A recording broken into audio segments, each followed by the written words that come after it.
નમસ્કાર મિત્રો, મારી આ ચેનલમાં તમારું સ્વાગત છે। અમદાવાદમાં રોડ અકસ્માતની ઘટનાઓમાં સતત વધારો થઈ રહ્યો છે। શહેરમાં કાર ચાલક અને મોટા વાહનો પર ટ્રાફિક પોલીસનો કોઈ કંટ્રોલ રહ્યો નથી। આ દરમિયાન જમાલપુર બ્રિજ નજીક એક કાર ચાલકે શાકભાજી વેચતી મહિલા પર કાર ચડાવી દીધી હતી। આ દુર્ઘટનામાં મહિલાનું મૃત્યુ નીપજ્યું હતું, જ્યારે અન્ય બે લોકો ઇજાગ્રસ્ત થયા હતા। ઘટનાની જાણ થતાં પોલીસ ટીમ ઘટના સ્થળે પહોંચી આવી હતી અને ઇજાગ્રસ્તોને સારવાર માટે હોસ્પિટલ ખસેડીને આગળની કાર્યવાહી હાથ ધરી હતી। ત્યારે મિત્રો, મળતી માહિતી અનુસાર વધુ આપને જણાવી દઈએ કે જમાલપુર બ્રિજ નજીક MG હેક્ટરના કાર ચાલકે અકસ્માત સર્જ્યો હતો। કાર ચાલક રોંગ સાઈડમાં કાર ચલાવી હતી અને સ્ટીયરિંગ પરથી કાબુ ગુમાવતા શાકભાજી વેચતી મહિલાને અડફેટે લીધી હતી।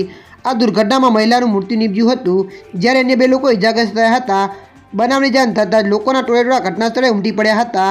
બનાવની જાણ થતાં જ પોલીસ ઘટના સ્થળે દોડી આવી હતી અને કાર ચાલક સામે અકસ્માતનો ગુનો નોંધી વધુ તપાસ હાથ ધરી છે। ત્યારે મિત્રો, હાલ માટે આટલું। મળીશું નવી અપડેટ સાથે। જો વિડીયો તમને પસંદ આવે, લાઇક, શેર અને સબસ્ક્રાઈબ કરી નાખજો। ધન્યવાદ।